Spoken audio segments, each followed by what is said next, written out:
मेरे साथ बोलिए, भारत माता की।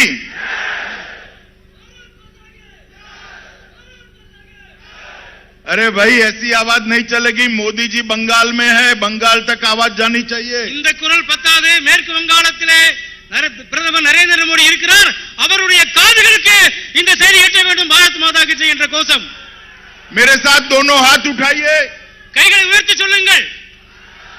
विजय के संकल्प की मुट्ठी भींचिए கைகளை மடக்கிக் கொள்ளுங்கள். முட்டியோடு சேருங்கள், ஏற்றிக் கொள்ளுங்கள். और प्रचंड आवाज से बोलिए, भारत माता की, भारत माता की, भारत माता की। मंच पर उपस्थित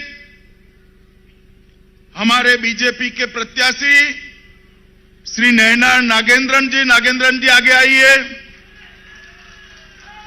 एआईडीएमके के प्रत्याशी श्री एन गणेश राजा जी, हमारे केंद्र सरकार में मंत्रिपरिषद में मेरे साथी श्रीमान जी किशन रेड्डी जी, जिनके जिम्मे में तमिलनाडु का प्रभार है, ऐसे भाजपा के नेता श्रीमान सुधाकर रेड्डी जी, श्री नरेंद्रन जी, ए महाराज जी, श्री दयाशंकर जी, श्री सियोन थंगराज जी, श्री प्रकाश मोर्जा जी, मुरुगेशन जी, श्री सुब्बा नागराजन जी, श्री एल कानन जी, श्री ए जी पार्श्वसारथी जी, श्री जॉन पांडेन जी, और विशेष रूप के मैं उल्लेख करना चाहूंगा श्री देवनाथन यादव, जो मेरे दोस्त भी है, जेएमके के नेता भी है और हमारे वरिष्ठ नेता भी यहां उपस्थित है। सभी को और आज की सभा में आए हुए प्यारे भाइयों, बहनों, माताओं, आप सभी को मेरा वणक्कम, नमस्कार। स्वतंत्र सेनानियों और महापुरुषों का जन्मभूमि भी है, कर्मभूमि भी है। இந்த பூமி என்பது தர்ம பூமி, கர்ம பூமி, மோட்ச பூமி.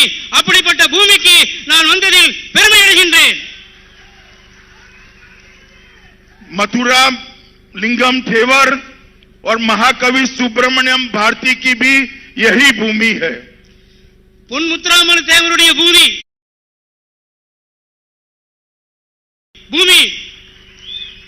சுப்பிரமணிய பாரதியனுடைய பூமி இந்த பூமி. அந்த பூமிக்கு, இந்த பெருமையுடைய பூமிக்கு நான் வந்திருப்பதில் பெருமை அடைகின்றேன். पुलिथेवर तमिल पोलीगर की भी यही भूमि है।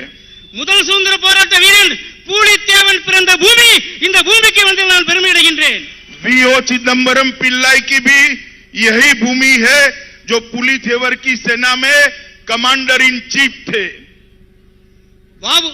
பாபு சிதம்பரத்தினுடைய பூமியும் இதுதான். அடுத்தபடியாக இருக்கக்கூடிய ஒண்டி வீரன் என்று சொல்லக்கூடிய பூலித்தேவனுடைய போர்படை தளபதியினுடைய பூமியும் இந்த சிறப்பான பூமிதான். அந்த பூமிக்கு நான் வந்திருக்கின்றேன். वीर पांड्या कट्टा बोमन, जिन्होंने ब्रिटिशरों के खिलाफ युद्ध खेला था, इनकी ये भूमि को मैं बार बार प्रणाम करना चाहता हूं। வீரபாண்டிய கட்டபொம்மன் ஆங்கிலேய ஏகாதிபத்தியத்தை எதிர்த்து போராடிய இந்த மாவீரனை பற்றி நான் செல்லும் இடங்களெல்லாம் அவனை பாராட்டி பேசிக் கொண்டிருக்கின்றேன். वंशीनाथन, वीरन सुंदरालिंगम जैसे महान सेनापतियों को, स्वतंत्र सेनानियों को भी मैं यहां पर याद करना चाहता हूं। வாஞ்சிநாதன், சுந்தரலிங்கனார், இப்படிப்பட்ட வீரம் சொரிந்த மாவீரர்களுக்கு நான் பாராட்டுகிற சுதந்திர போராட்டத்திலே தன் உயிரை துச்சமென மதித்த அந்த வீரர்களை நான் பாராட்டுகின்றேன். और यहां पर मैं आज महान एमजीआर और जयललिता जी को भी याद कर उनकी स्मृति में नमन कर मेरी बात को याद करना चाहता हूं। நான் தமிழகத்தினுடைய முன்னாள் முதல்வர் எம்ஜி ராமச்சந்திரன் அவர்களையும், முன்னாள் முதல்வர் செல்வி ஜெயலலிதா அவர்களையும் நான் நினைவிற்கொண்டு அவர்களையும் நான் பாராட்டுகின்றேன். मित्रों, ये तमिलनाडु का चुनाव कई मायनों में तमिलनाडु के आने वाले भविष्य के लिए बहुत महत्वपूर्ण चुनाव है। தமிழகத்தினுடைய இந்த சட்டமன்ற தேர்தல் மிகவும் முக்கியத்துவம் வாய்ந்த தேர்தல் என்பதை நாம் புரிந்து கொள்ள வேண்டும். एक चुनाव ही तय करने वाला है कि तमिलनाडु वंशवाद के परिवारवाद के रास्ते पर आगे चलेगा या सच्चे मक्कल थिलागम एमजी रामचंद्रन के रास्ते पर आगे चलेगा. வருகின்ற தேர்தலிலே குடும்ப ஆட்சிக்கு முடிவு செய்த புரட்சி தலைவர் எம்ஜிஆருடைய ஆட்சியை தமிழகத்திலே கொண்டு வர வேண்டும். मित्रों, दो खेमे पड़े हुए, एक और मोदी और राहुल बाबा के नेतृत्व में यूपीए है. பிரதமர் நரேந்திர மோடியுடைய தலைமையில் தேசிய ஜனநாயக கூட்டணி, அதே சமயத்தில் பப்பு ராகுல் காந்தியினுடைய தலைமையிலே யூபி கூட்டணி. இந்த கூட்டணிக்கு தான் போட்டி. नरेंद्र मोदी जी एक चाय बेचने वाले के बेटे से लेकर देश के प्रधानमंत्री बनने वाले गरीबों के मसीहा के रूप में पूरे देश का नेतृत्व कर रहे हैं. பிரதமர் நரேந்திர மோடி அவர்கள் சாதாரணமாக டீ வித்தவர், தேநீர் வித்தவர், சாதாரண ஏழை குடும்பத்தில் பிறந்து இன்று உலகத்தையுமே பாராட்டக்கூடிய நாட்டினுடைய பிரதமராக உயர்ந்திருக்கின்றார் என்பதை நாம் நினைவில் கொள்ள வேண்டும். और दूसरे नेता ई पलानीस्वामी एक किसान पुत्र, सामान्य कार्यकर्ता के रूप में काम करते करते करते आज तमिलनाडु के मुख्यमंत्री बने हैं. சாதாரண ஏழை விவசாயியின் மகனாக பிறந்து தனது உழைப்பின் மூலமாக இன்று தமிழகத்திலே முதல்வராக அமர்ந்திருக்கக்கூடியவர் எடப்பாடி பழனிசாமி அவர்கள். और दूसरी ओर डीएमके और कांग्रेस पार्टी, उसका चौथा जनरेशन चल रहा है. 4G, जवाहरलाल नेहरू, इंदिरा गांधी, राजीव गांधी और अब राहुल गांधी. திராவிட முன்னேற்ற கழகமும் காங்கிரஸ் கட்சியும் 4 தலைமுறையாக 4G, 4 தலைமுறைகளாக ஜவஹர்லால் நேரு, இந்திரா காந்தி, ராஜீவ் காந்தி, ராகுல் காந்தி என்று 4 தலைமுறைகளாக இந்த தேசத்திலே ஆட்சி செய்து கொண்டிருக்கின்றார்கள். இது குடும்பத்தினுடைய ஆட்சி, இது மக்களுடைய ஆட்சி. இந்த மக்களுடைய ஆட்சிக்கும் குடும்பத்தினுடைய ஆட்சிக்கும் நடக்கக்கூடிய யுத்தம் தான் இந்த தேர்தல்.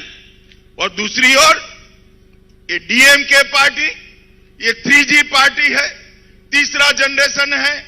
एक करुणानिधि जी, उनके बाद स्टालिन और अब ये उदयनिधि को भी मुख्यमंत्री बनाने के चक्कर में स्टालिन जी पूरे तमिलनाडु का भविष्य दांव पर लगाए हुए. இன்னொரு குடும்பம் இருக்கிறது தமிழகத்தில். 3G, திராவிட முன்னேற்ற கழகம், கருணாநிதி அவர்கள், ஸ்டாலின் அவர்கள், உதயநிதி அவர்கள், அப்படிப்பட்ட ஒரு 3G, 3 தலைமுறைகளாக ஒரே குடும்பம் தமிழகத்திலே ஆட்சியிலே தலைமை பீடத்திலே அமர்ந்திருக்கிறது. அடுத்தபடியாக உதயநிதி ஸ்டாலினை முதல்வராக்குவதற்காக முயற்சி செஞ்சிருக்கக்கூடிய கட்சி திராவிட முன்னேற்ற கழகம். तो ये मारन परिवार, करुणानिधि परिवार और गांधी परिवार, ये तीनों वंशवादी परिवारवादी पार्टियां हैं. और दूसरी ओर भारतीय जनता पार्टी और एआईडीएमके नीचे से ऊपर गरीबों को आगे बढ़कर प्रधानमंत्री और मुख्यमंत्री बनाने वाली पार्टियां हैं. அது குடும்ப கட்சி, பணக்கார கட்சி, செல்வந்தர்களின் கட்சி. மாறனுடைய வம்சமும் காந்தியினுடைய வம்சமும் கருணாநிதியினுடைய வம்சமும் தான் இந்த தேசத்தை ஆண்டு கொண்டிருக்கிறது. அது குடும்ப செல்வமிக்க செல்வ குடும்பத்தினுடைய வந்த கட்சி. ஆனால் பாரதிய ஜனதா கட்சி ஏழைகளை, சாதாரண மக்களுடைய தொண்டர்களை மையமாக வைத்து வளர்ந்து இன்று தேநீர் வித்த ஒருவர் இந்த நாட்டினுடைய பிரதமராக இருக்கின்றார். ஏழை விவசாயி இன்று தமிழகத்திலே முதல்வராக இருக்கின்றார் என்று சொன்னால் இந்த காட்சியை நீங்கள் ஒப்பிட்டு பாருங்கள். செல்வந்தர்களுக்கும் ஏழைகளுக்கும் நடக்கக்கூடிய தேர்தல் தான் இந்த யுத்தம். मोदी जी को तमिलनाडु के किसान की चिंता है, बेरोजगार युवा की चिंता है, तमिलनाडु के मछुआरे की चिंता है. और स्टालिन साहब को अपने बेटे उदयनिधि को मुख्यमंत्री बनाने की चिंता है. तमिलनाडु की जनता ने तय करना है कि जो तमिलनाडु की जनता की चिंता करते हैं उनके साथ जाना है या जो अपने बेटे को मुख्यमंत्री बनाते हैं उनके साथ जाना है. பிரதமர் நரேந்திர மோடி அவர்களுக்கு விவசாயிகளை பற்றி கவலை, மீனவர்களை பற்றி கவலை, இளைஞர்களை பற்றி கவலை, ஏழைகளை பற்றி கவலை. ஆனால் திராவிட முன்னேற்ற கழகத்தினுடைய தலைவர் ஸ்டாலின் அவர்களுக்கு தனது மகளை பற்றி தான் கவலை. மகளை முதல்வராக்க வேண்டும் என்ற இருக்கிறது. ஆனால் நம்ம நாட்டினுடைய பிரதமர் நரேந்திர மோடி அவர்களுக்கு ஏழைகளை பற்றியும் மீனவர்களை பற்றியும் மாணவர்களை பற்றியும் இளைஞர்களை பற்றியும் விவசாயிகளை பற்றியும் பாமர மக்களை உயர்த்த வேண்டும் என்ற ஒரு கொள்கையில் இருக்கக்கூடிய தலைவன் பிரதமர் நரேந்திர மோடி அவர்கள். मित्रों, मैं जब भी उदयनिधि की बात करता हूं, स्टालिन साहब का गुस्सा और बीपी दोनों बढ़ जाता है. ஸ்டாலினுக்கு பார்த்தோம்னா கோபமும் பயங்கரமா வளர்ந்துகிட்டு இருக்குது, ஊழலும் வளர்ந்து கொண்டிருக்கிறது. और बाद में आपा खोकर किसी के भी बारे में कुछ भी बोल देते हैं. அவர் எப்பொழுதுமே எதை படித்தாலும் பார்த்து படிக்கிறார். ஆனா அவர் குறிப்பாக எந்த விஷயங்களையும் சொல்வதில்லை.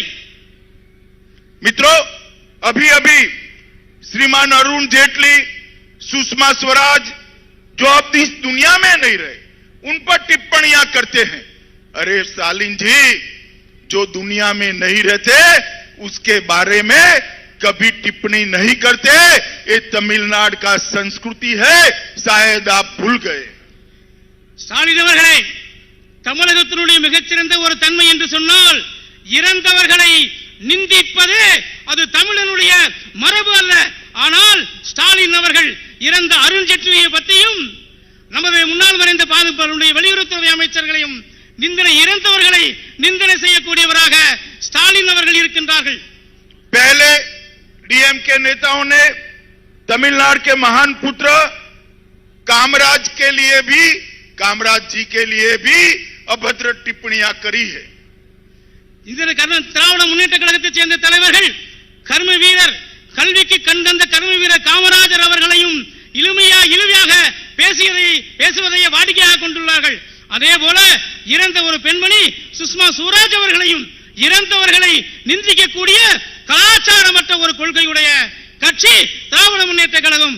இறந்தவர்களை இழிவுபடுத்துவது நமது தமிழ் பாரம்பரியம் அல்ல, அதைத்தான் தமிழர்கள் என்று சொல்லி திராவிட முன்னேற்ற கழகம் செய்து கொண்டிருக்கிறது. और अभी अभी सारी मर्यादाएं तोड़कर मुख्यमंत्री पलानीस्वामी जी की स्वर्गस्थ माता के लिए भी अभद्र टिप्पणी करी है. डीएमके वालों को शर्म आना चाहिए. उनके उद्गारों से तमिलनाडु के पूरे तमिलनाडु की माताएं, बहनें, बेटियां शर्मसार है.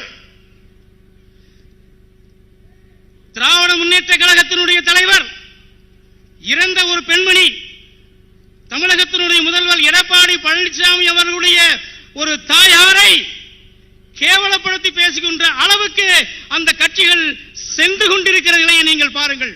தமிழக மக்களே, நமக்கு ஒரு மிகப்பெரிய ஒரு வாய்ப்பு வந்திருக்கிறது. நமது தாய்மார்களும் சகோதரிகளும் பெண்களும் வருகின்ற தேர்தலிலே ஒரு வாக்குகளை கூட திராவிட முன்னேற்ற கழகத்துக்கு அளிக்காமல் தமிழ் கலாச்சாரத்தையும் தமிழ் பெண்களையும் ஒரு மூதாட்டியையும் இழிவுபடுத்திய திராவிட முன்னேற்ற கழகத்தை நீங்கள் தோற்கடிக்க வேண்டும். வெற்றி சின்னம் தாமரைக்கு வாக்களிக்க வேண்டும். मित्रों, देश के प्रधानमंत्री और तमिलनाडु के मुख्यमंत्री आम आदमी का दर्द समझते हैं. इसीलिए तमिलनाडु ने संघर्षरत किसानों का कर्ज 2 बार माफ करने का काम किया है और मोदी जी ने हर किसान के अकाउंट में 6,000 रुपया सालाना भेजने का काम किया है. நாட்டினுடைய பாரத பிரதமர் நரேந்திர மோடி அவர்களும் தமிழகத்தினுடைய முதலமைச்சர் எடப்பாடி பழனிசாமி அவர்களும் சாதாரண மக்களை பற்றி கவலைப்படக்கூடியவர்கள். பிரதமர் நரேந்திர மோடி அவர்கள் விவசாயிகள் அனைவருக்குமே வருடத்திற்கு 6,000 ரூபாயை அவர்களது வங்கிகளிலேயே செலுத்துகின்றார். அதே போல சாமானிய மக்களை பற்றி கவலைப்படுகின்ற தமிழகத்தினுடைய முதல்வர் எடப்பாடி பழனிசாமி அவர்கள் விவசாயிகளுடைய ஒரு கடனை ரத்து செய்து சாமானிய மக்களுடைய மனங்களை ஜெயிக்கக்கூடிய சாமானிய மக்களுக்கான ஆட்சியை செய்கின்றார்கள் என்பதை நிரூபித்திருக்கிறார்கள் இருவரும். और इसीलिए तमिलनाडु के मुख्यमंत्री पलानीस्वामी और ओ पनीरसेल्वम जी ने महिला सेल्फ हेल्प ग्रुप और गोल्ड लोन पूरा का पूरा माफ करने का काम किया है. தமிழகத்தினுடைய முதல்வரும் தமிழகத்தினுடைய துணை முதல்வர் ஓ பன்னீர்செல்வம் அவர்களும் சுய உதவி கணக்குகள் வாங்கிய கடன்களையும் தங்க நகை கடன்களையும் கூட்டாக இணைந்து அந்த கடனை ரத்து செய்திருக்கிறார்கள் முதல்வரும் துணை முதல்வர் அவர்களும். और मित्रों, प्रधानमंत्री जी भारतीय जनता पार्टी और एआईडीएमके दलितों की बात को भी मन से समझते हैं. ये भारतीय जनता पार्टी ही है जिसने देश के राष्ट्रपति पद पर एक दलित के बेटे को बिठाने का काम किया और प्रदेश अध्यक्ष भी एक दलित के बेटे को बनाने का काम किया है। பிரதம மந்திரி நரேந்திர மோடி அவர்களும் தமிழக முதல்வர் எடப்பாடி பழனிசாமி அவர்களும் சாதாரண மக்களை பற்றி கவலைப்படுகிறார்கள். பாரதிய ஜனதா கட்சியினுடைய பிரதமரும் இன்று உயர் பதவியில் பாரத நாட்டிலே உயர்ந்த பதவியான ஜனாதிபதி பதவியில் ஒரு பட்டியலின சமுதாயத்தைச் சேர்ந்த தலித் சமுதாயத்தைச் சேர்ந்தவரை அமர வைத்து அழகு பார்த்துக் கொண்டிருக்கக்கூடிய கட்சி பாரதிய ஜனதா கட்சி. और अभी केंद्र सरकार ने देवेंद्र कुला वेल्लालर के रूप में पल्लार की 7 जातियों को सम्मान देने का काम नरेंद्र मोदी जी ने किया है. சமீபத்திலே பாரத நாட்டினுடைய பிரதமர் அவர்கள் அவர் சொன்னார், நான் நரேந்திரன், நீங்கள் தேவேந்திரன் என்று கூறினார். வேறு பிரிவுகளாக இருந்த அந்த சமுதாயத்தை ஒரே குரலாக அந்த சமுதாயத்திற்கு பெருமை சேர்த்து தேவேந்திர குல வேளாளர் என்று சொல்லி பாராளுமன்றத்திலே தீர்மானத்தை நிறைவேற்றியவர் பிரதமர் நரேந்திர மோடி அவர்கள். और संसद के अंदर जब नरेंद्र मोदी जी ये बिल लेकर आए पल्लार के 7 उपजातियों को देवेंद्र कुला वेल्लालर नाम से सम्मानित करने का बिल, तब एडीएमके के 38 सांसद संसद छोड़कर बाहर चले गए थे, क्योंकि वो नहीं चाहते हैं कि पल्लार समुदाय की 7 जातियों को देवेंद्र कुला वेल्लालर के नाम से सम्मानित किया जाए. 8 பிரிவுகளாக இருந்த மக்களை ஒருங்கிணைந்து தேவேந்திர குல வேளாளர் என்ற ஒரு திட்டத்தை நிறைவேற்றுவதற்காக பாராளுமன்றத்தில் வந்த பொழுது அந்த பாராளுமன்றத்திலிருந்து வெளியேறிய கட்சிகள் திராவிட முன்னேற்ற கழகமும் காங்கிரஸ் கட்சியும் பாராளுமன்றத்தில் வெளியேறியது. ஆனால் வெளியேறினாலும் அந்த திட்டத்தை நிறைவேற்றி தேவேந்திர குல சமுதாயத்திற்கு பெருமை தேடி கொடுத்தவர் பிரதமர் நரேந்திர மோடி அவர்கள். आर्थिक रूप से पिछड़े सभी लोगों के लिए 10% आरक्षण देने का काम भी देश के प्रधानमंत्री नरेंद्र मोदी जी ने किया है. முற்படுத்தப்பட்ட சமுதாயத்திற்கு 10% ஒரு இடஒதுக்கீடை சரித்திரத்திலேயே இந்திய சரித்திரத்திலேயே முதலாக பிற்படுத்தப்பட்ட சமுதாயத்திற்கு முற்படுத்தப்பட்ட சமுதாயத்திற்கு பொருளாதார ரீதியாக 10% இடஒதுக்கீடை கொடுத்தவர் நம்ம நாட்டினுடைய பிரதமர் நரேந்திர மோடி அவர்கள். और वन्यार भाइयों बहनों को 10.5% का इंटरनल आरक्षण रिजर्वेशन देने का काम भी एआईडीएमके बीजेपी की सरकार ने किया है. வட மாநிலங்களில் வாழக்கூடிய வன்னியர் சமுதாயத்திற்கு உள் இடஒதுக்கீடு என்று சொல்லி 10.5% வழங்கியவர் தமிழகத்தினுடைய முதல்வர் எடப்பாடி பழனிசாமி அவர்கள். मित्रों, मोदी जी और पलानीस्वामी जी के लिए तमिलनाडु का जल कल्याण सर्वस्व है और स्टालिन जी के लिए उदय कल्याण सर्वस्व है. பாரத நாட்டுடைய பிரதமர் நரேந்திர மோடி அவர்களுக்கும் தமிழகத்தினுடைய முதல்வர் எடப்பாடி பழனிசாமி அவர்களுக்கும் சாதாரண மக்களுடைய வாழ்க்கையை முன்னேற்றமடைய செய்ய வேண்டும் என்ற கவலை இருக்கிறது. ஆனால் எதிர்க்கட்சி தலைவர் ஸ்டாலின் அவர்களுக்கு தனது மகனை முதலமைச்சராக வேண்டும் என்ற ஒரே கொள்கைதான் அவருக்கு இருக்கிறது. 10 साल से तमिलनाडु की कानून और व्यवस्था ढंग से चल रही है. छोटे व्यापारियों को हफ्ता मतलब आमूल नहीं देना पड़ता है, किसी की उगाही की हिम्मत भी नहीं है. 10 ஆண்டுகால ஆட்சியிலே சாதாரண மக்களுடைய ஆட்சி சாதாரண மக்களுக்கான ஆட்சியாகத்தான் கடந்த 10 ஆண்டு காலமாக இந்த ஆட்சி இருந்து கொண்டிருக்கிறது. मित्रों, देश के प्रधानमंत्री नरेंद्र मोदी जी को तमिल भाषा के लिए विशेष प्यार है. दुनिया में जहां पर भी जाते हैं तमिल भाषा की कहावतों को मुहावरों को वो बोलकर दुनिया की सबसे पुरानी तमिल भाषा का सम्मान करने का नहीं भूलते हैं. பாரத பிரதமர் நரேந்திர மோடி அவர்கள் தமிழின் பால், தமிழின் மொழியின் பால், தமிழின் கலாச்சாரத்தின் பால் எந்த அளவுக்கு ஈடுபாடு இருக்கிறது என்று சொன்னால் தமிழனுடைய பெருமையை உலகத்தில் உள்ள எல்லா நாடுகளுக்கும் பறைசாற்றிய பிரதமர் நரேந்திர மோடி அவர்கள். और जलुपट्टी को भी कंटिन्यू करने के लिए नोटिफिकेशन किसी ने निकाला तो हमारे प्रिय प्रधानमंत्री नरेंद्र मोदी जी ने निकाला. நமக்கு தெரியும், ஜல்லிக்கட்டு பத்தி நமக்கு தெரியும். அதற்கு யாரெல்லாம் எதிர்ப்பு தெரிவித்தார்கள் என்று சொல்லி தமிழகத்தினுடைய அரசாங்கம் ஒரு அவசர சட்டத்தை பாஸ் செய்து ஜல்லிக்கட்டுவை கொண்டு வந்த கட்சி பாரதிய ஜனதா கட்சியும் அனைத்து இந்த அண்ணா திராவிட முன்னேற்ற கழகமும். मालूम नहीं एडीएमके कांग्रेस की सरकार आएगी तो जलीकट्टू कब बंद कर देगी, क्योंकि 2016 के कांग्रेस के मैनिफेस्टो में जलीकट्टू पर प्रतिबंध लगाने का राजकुमार राहुल गांधी ने निर्णय किया था. மீண்டும் திராவிட முன்னேற்ற கழகம் காங்கிரசும் ஆட்சி கூட்டணி ஆட்சிக்கு வந்தால் நான் சொல்கின்றேன், ஜல்லிக்கட்டுவை பந்த் செய்து விடுவார்கள், தடை செய்து விடுவார்கள். அவர்கள் 2014 தேர்தலுடைய தனது காங்கிரஸ் கட்சியினுடைய தேர்தல் அறிக்கையில் ஜல்லிக்கட்டுவை தடை செய்வோம் என்று சொல்லி தேர்தல் அறிக்கையை அறிவித்த கட்சி காங்கிரஸ் கட்சி என்பதை நாம் மறந்துவிடக் கூடாது. मोदी जी के 2014 में प्रधानमंत्री बनने के बाद 2600 से ज्यादा तमिल मछुआरे लंकन आर्मी से छुड़ा कर लाने का काम और 400 से ज्यादा बोट वापिस देने का काम नरेंद्र मोदी जी ने किया है. 2014 பாரத பிரதமர் நரேந்திர மோடி பொறுப்பு ஏற்ற பிறகு நீங்கள் அனைவருக்குமே தெரியும், எந்த ஒரு கலவரங்களும் இல்லை, மீனவர்களுக்கு பிரச்சனை இல்லை.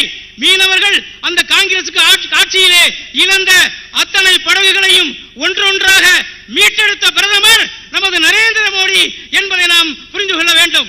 अब किसी की हिम्मत नहीं है तमिल मछुआरों पर गोलीबारी करे, क्योंकि मोदी जी इनकी चिंता करने के लिए दिल्ली में बैठे हैं. உலகத்தில் எந்த சக்திகளுக்கும் நமது தமிழக மீனவர்கள் மீது தாக்குதல் நடத்திற்கு தகரம் அவர்கள் தாக்குதல் நடத்துவதற்கு யாருக்கும் தகுதி இல்லை.